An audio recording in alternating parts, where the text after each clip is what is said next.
RRB technician की नई भर्ती जो है वो 30 जून से स्टार्ट हो रही है। और आपको बता दें 30 जून का समय भी नजदीक आ रहा है। और बहुत सारे लोगों के मन में ये रहता है कि भैया हम फॉर्म भरेंगे, हम फॉर्म भरेंगे, क्योंकि जब नई भर्ती आती है तो कुछ लोग ऐसे होते हैं ये नहीं देखते कि वो उस चीज में एलिजिबल है भी है या नहीं, और फॉर्म डालने के लिए पहुंच जाते हैं। लेकिन मेरा पर्सनली मानना यह है कि हमें किसी भी फॉर्म को डालने से पहले हमें यह चेक कर लेना चाहिए कि जो उसमें चीजें मांगी जा रही हैं, जो एलिजिबिलिटी क्राइटेरिया उनका जो होता है वो हम उसको फुलफिल कर पा रहे हैं या नहीं।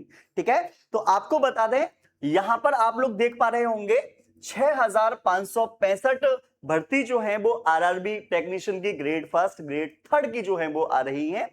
आपको बता दें बहुत से बच्चे लोग जो लोगों के मन में है कि सर हमें आईटीआई की जरूरत पड़ेगी या नहीं पड़ेगी, है ना। कुछ बच्चे ऐसे हैं जो ये कह रहे हैं कि सर हमने अभी बस 10th जो है अभी की है ना, तो उनके पास आईटीआई नहीं है तो वो भर पाएंगे या नहीं भर पाएंगे। तो ऐसे कौन कौन से लोग हैं जो इस फॉर्म को भर पाएंगे और ऐसे कौन से लोग हो सकते हैं जो इस फॉर्म को नहीं भर पाएंगे, तो इस वीडियो के माध्यम से मैं पूरा आप लोगों को समझाने वाला हूं।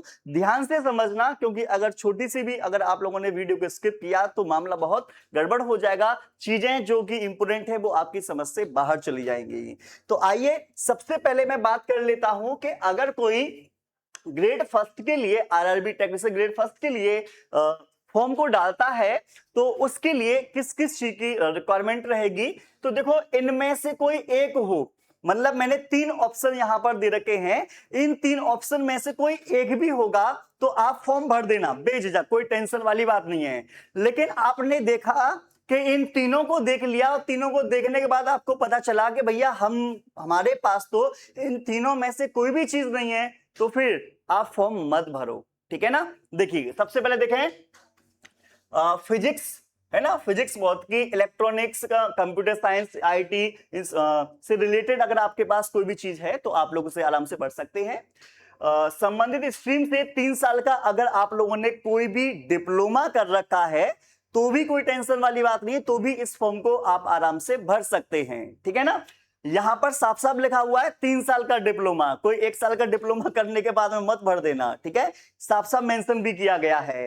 या करके इंजीनियरिंग की कोई डिग्री है, जैसे मान लीजिए कोई व्यक्ति ऐसा है, कोई स्टूडेंट ऐसा है जिसने बीटेक कर रखी है। अरे बीटेक कर रखी है तो भाई घर पर क्यों बैठे हो, फॉर्म भरो ना। फिर 30 तारीख से आने वाले हैं, घर पर नहीं बैठना। बहुत से ऐसे हैं जो कि इंजीनियरिंग करने के बाद घर पर बैठे हुए हैं, बेरोजगार हैं, तो बेरोजगार के लिए रोजगार का ऑप्शन खुल चुका है। जल्दी जल्दी से ये जो मैंने तीनों चीजें बताई हैं देख लो, किसी एक चीज में भी आप मतलब कि सही तरीके से बैठ पा रहे हैं तो आप आराम से फॉर्म भर सकते हैं। फिर हम बात कर लेते हैं कि ग्रेड थर्ड के लिए सर हमें क्या चाहिए होगा। ध्यान से समझना, ग्रेड हमारे थर्ड के लिए तो आपको बता दें 10th की मार्कशीट तो आपके पास होनी चाहिए, मतलब 10th पास आउट होना चाहिए आप लोगों का। तो 10th पास आउट है तो ये आप लोगों के लिए खुशखबरी है। लेकिन लेकिन लेकिन इतनी भी खुशखबरी नहीं है कि 10th वाले ही भर देंगे। इसमें एक चीज और है, यहां प्लस लगा हुआ है। ये प्लस ये बता रहा है कि भाई आपको 10th के साथ साथ आईटीआई भी आपके पास होनी ही चाहिए। बात समझ में आई या नहीं। अगर आपके पास ये दोनों चीजें हैं तभी आप इस फॉर्म को भरने के लिए एलिजिबल होने वाले हैं। अगर सिर्फ आपके पास 10th है, सिर्फ 10th है और आईटीआई के पास नहीं है तो आप इस फॉर्म को बिल्कुल भी मत भरिएगा। ठीक है ना, क्योंकि साफ साफ यहां मैंने मेंशन कर दिया है आप लोगों के लिए कि बिना आईटीआई वाले छात्र ग्रेड थर्ड का फॉर्म नहीं भर सकते हैं। आपके मन में हो अरे यार क्या जा रहा है, फॉर्म तो डाल ही दे रहे हैं, कोई फायदा नहीं है, फॉर्म डाल दो, मान लो पैसा चला जाए, आप पेपर ही ना दे पाओ तो उससे कोई फायदा थोड़ी नहीं है। ठीक है ना, तो इसलिए पहले ही हमने आपको बता दिया है 10th पास आउट होना चाहिए, इसकी मार्कशीट वगैरह जो है वो आपके पास होनी चाहिए और आईटीआई आपकी कंप्लीट होनी चाहिए। ये दोनों अगर आपके पास कंप्लीट है तो आप बड़े आराम से इस फॉर्म को डाल सकते हैं। ठीक है ना। अब मन में चल रहा होगा कि सर ठीक है हम डाल देंगे, हमारे पास ये सब चीजें हैं, अब ये बताओ कि एक बार में सिलेक्शन कैसे लें। तो उसका भी तरीका हमारे पास है, आपको टेंशन नहीं लेनी, हम आपके साथ हैं, ठीक है।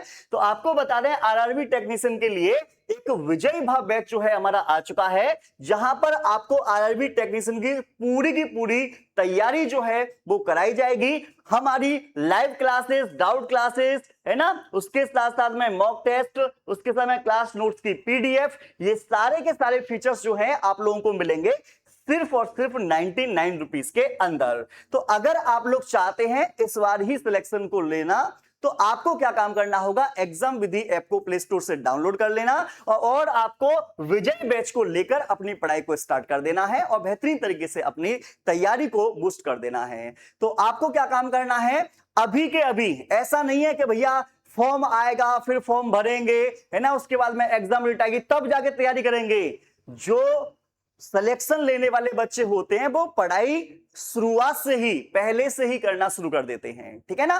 तो जल्दी जल्दी से सभी बच्चे लोग जो हैं इस फॉर्म को भर दें और उसके साथ साथ में अपनी तैयारी करना भी शुरू कर दें। आपको इन्फॉर्मेशन कैसी लगी कमेंट में जरूर बताना और इस वीडियो को लाइक से सब्सक्राइब जरूर करना। मैं मिलूंगा नेक्स्ट वीडियो में। जय हिंद।